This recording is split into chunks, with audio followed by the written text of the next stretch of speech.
The caravan situates me in a covered wagon big enough for 6, but there are only 3 others here. The rich-looking man in the corner introduces himself as Mr. Hathaway and returns to his book. Lucky for him, I've got another mark right now. The other 2 are a mother and her son, Miss Abercrombie and Gordon Abercrombie respectively. Miss Abercrombie has sunken eyes and twitchy movements. She hasn't let go of Gordon since before I sat down. Gordon, a little rat-faced runt of about 8 or 9, has bright eyes and brighter red hair, starkly contrasting her brown.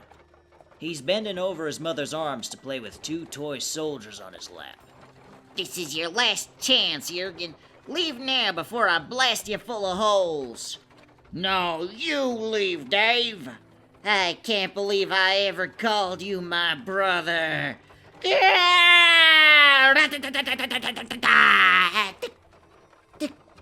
Boom! On boom, he throws both figures in random directions, sending them bouncing around the wagon. One of them falls in my lap, and the other bounces off the side of Mr. Hathaway's head. He doesn't seem to notice. Miss Abercrombie jumps 3 feet. Gordon! Taking advantage of the sudden commotion, Gordon wriggles free of her arms and starts looking for his toy soldiers. He's clearly used to escaping confined spaces and scavenging on floors. First, he checks under the bench on his side of the wagon. No luck, it would seem. Even so, he's quick in his search. It's not long before he finds the first toy at Mr. Hathaway's side. Then he crosses to my side of the wagon. Where'd the bomb come from? I ask. Gordon looks up at me as if I've committed an act of blasphemy. They're soldiers, of course they have bombs. Don't you know anything? Alright, then why'd they set it off if it was gonna kill him? They didn't seem like they wanted to die. Sometimes you just have to kill the bad guy, no matter what.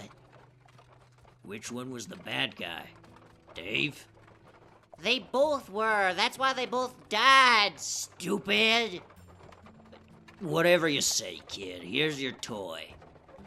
Both bad guys, huh? Maybe that's how it'll all end. Fletcher and I bleeding out together on the ground in front of the money. My hands draped loosely around his neck, having lost all strength to keep squeezing. He'd probably be smiling even then. Oh, I'm hungry. I should have eaten before the caravan left, but it didn't cross my mind. Actually, thinking back, I haven't eaten since yesterday, before the robbery. Fletcher made me. Said I needed to make sure I was big and strong for the big event. I'll bet he was already planning to stab me in the back when he said that. Noodle-armed traitor. I guess it's my own fault. I knew he was a conniving little bastard. I liked that about him. Admired it even. He certainly pulled his weight. I just don't get how I started to trust him despite knowing all that. Maybe it does have something to do with his winning personality. I don't know. It was stupid.